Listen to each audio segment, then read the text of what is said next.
Haleluya, dalam nama Tuhan Yesus menyampaikan sedikit pengungsian.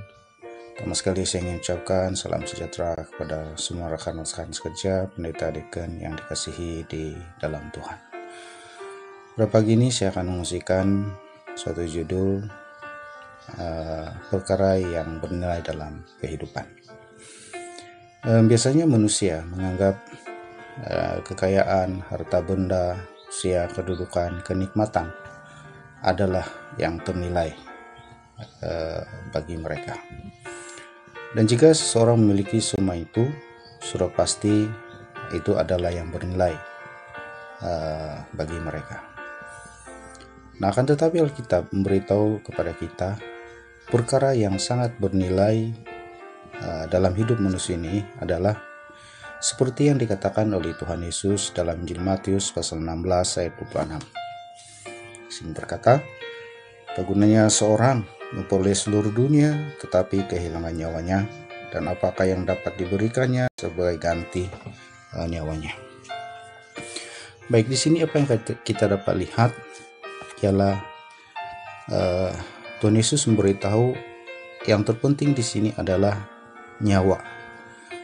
Walaupun seorang memiliki kehidupan yang baik, beli seluruh dunia, harta benda, kekayaan, kedudukan, dan sebagainya, tetapi kehilangan nyawanya, ia sudah tentu tidak ternilai dan tidak berguna kepada seseorang. Karena nyawa itu adalah sangat bernilai dan sangat penting.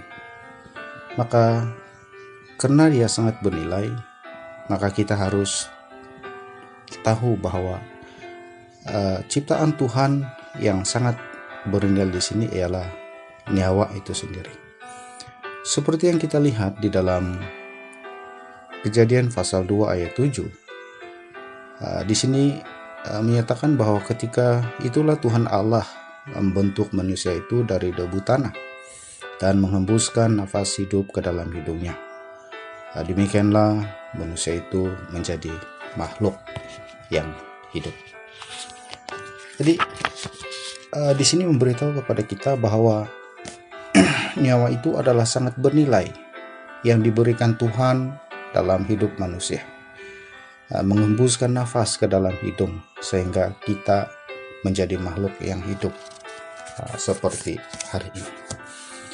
Jadi sekiranya ciptaan Tuhan, nafas hidup di dalam diri manusia itu tidak ada, maka kita tidak dapat menikmati segala sesuatu, keindahan, kemuliaan di dalam dunia ini.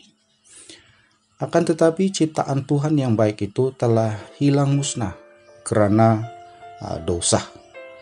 Kita tahu nenek moyang kita itu telah melanggar ketetapan sehingga mereka kehilangan kemuliaan Tuhan karena dosa. Nah, kalau kita lihat dalam Kejadian pasal 3 ayat 17, di sini menceritakan bagaimana mereka telah melanggar ketetapan Tuhan. Mereka telah berdosa memakan dari buah pohon yang telah diperintahkan Tuhan kepada mereka, sehingga mereka telah diusir susah payah mencari rezeki mereka dari tanah seumur hidup mereka. Jadi di sini dapat kita lihat bahwa mereka ini sudah kehilangan kemuliaan Tuhan karena dosa. Lalu kita lihat dalam Roma pasal 3 ayat 23, karena semua orang telah berbuat dosa dan telah kehilangan kemuliaan Allah. Jadi ini menunjukkan hari ini semua orang ciptaan Tuhan itu telah berbuat dosa, kehilangan kemuliaan Allah karena dosa nenek moyang kita, dosa keturunan yang dilakukan mereka, dan sampai pada hari ini kita juga menjadi orang yang telah berdosa kepada Tuhan Allah kita. Jadi untuk mendapatkan hidup yang semula, nyawa yang diberikan oleh Tuhan bagi kita, maka pengorbanan Tuhan Yesus itu adalah sangat penting dalam kehidupan kita.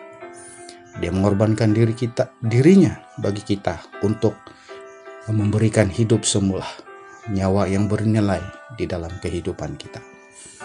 Seperti yang kita lihat, yaitu di dalam 1 Petrus ya di pasal 2 ayat 24. Di sini berkata, ia sendiri telah memikul dosa kita di dalam tubuhnya di kayu salib, supaya kita yang telah mati terhadap dosa hidup untuk kebenaran, dan oleh bilur-bilurnya kamu telah menjadi sembuh. Dengan pengorbanan Tuhan Yesus di atas kayu salib ini telah membolehkan kita mendapatkan hidup semula, nyawa yang bernilai yang diberikan oleh Tuhan melalui pengorbanannya. Oleh itu, saudara dan saudari yang dikasihi di dalam Tuhan, marilah kita melihat nyawa yang diberikan Tuhan, ciptaan yang diberikan Tuhan itu sangat bernilai dalam kehidupan kita. Walaupun kita kehilangan pada mulanya, tetapi Tuhan memberi pengorbanannya bagi kita, supaya kita memiliki suatu kehidupan, nyawa yang bernilai yang diberikannya itu kepada kita. Semoga Tuhan berkati kita semua.